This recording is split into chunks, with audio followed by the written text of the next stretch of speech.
నమస్తే, మీరు చూస్తున్నారు Telangana view. This is Teja Prithvi. సచివాలయంలో ఏం జరుగుతోంది?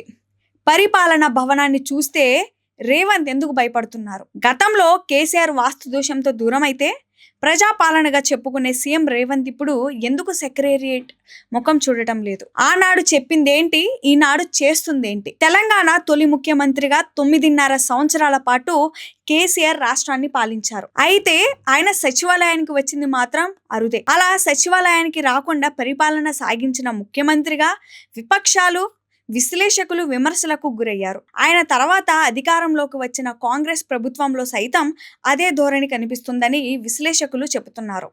సీఎం రేవంత్ రెడ్డి రెగ్యులర్గా సచివాలయానికి రావడం లేదని, జూబ్లీ హిల్స్లోని తన నివాసం లేదా బంజారా హిల్స్లోని పోలీస్ కమాండ్ కంట్రోల్లో మాత్రమే సమీక్షలు, సమావేశాలు నిర్వహిస్తున్నారు. నాడు ఫామ్ హౌస్ సమీక్షలైతే నేడు రెసిడెన్సీ సమీక్షలు అన్నట్లుగా పరిస్థితి తయారైందని విశ్లేషకులు అంటున్నారు. తన 9.5 సంవత్సరాల పాలనలో కేసీఆర్ 20 సార్లు మాత్రమే సెక్రటేరియట్ కు వచ్చారు.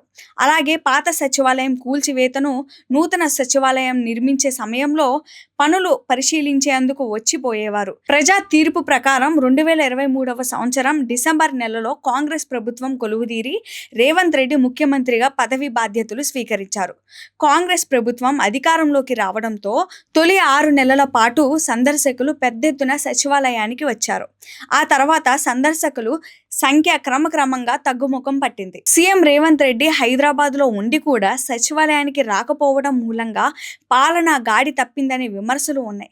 ముఖ్యమంత్రి రాకపోవడంతో ఐఏఎస్ అధికారులు, ఉన్నతాధికారులు పని వేళల్లో కాకుండా తమకు నచ్చిన సమయాలలో వచ్చి వెళ్తున్నారు. అయితే కొందరు మంత్రులు నగరంలో ఉన్న సందర్భంలో ఖచ్చితంగా సచివాలయానికి వస్తున్నారు. ఈ ఏడాది 3 నెలల కాలంలో రేవంత్ రెడ్డి సచివాలయానికి 5 సార్లు మాత్రమే సందర్శించి సమీక్షలు నిర్వహించడం గమనార్హం.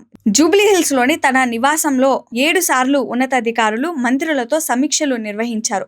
బంజారా హిల్స్ లోని పోలీస్ కమాండ్ కంట్రోల్ సెంటర్ లో 5 సార్లు సమీక్షలు నిర్వహించారు. మొత్తంగా ముఖ్యమంత్రి ఈ ఏడాది 3 నెలల కాలంలో సచివాలయానికి 6 సార్లు వచ్చి సమీక్షలు, సమావేశాలు నిర్వహించారు. మిగతా రోజుల్లో జిల్లా, ఢిల్లీ పర్యటనలు, ప్రభుత్వ కార్యక్రమాలు, అసెంబ్లీ బడ్జెట్ సమావేశాలకు హాజరయ్యారు.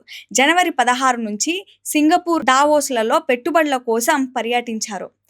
ఫిబ్రవరి 4వ తేదీన కులగణన, ఎస్సీ వర్గీకరణపై ప్రత్యేకంగా అసెంబ్లీ సమావేశమైంది.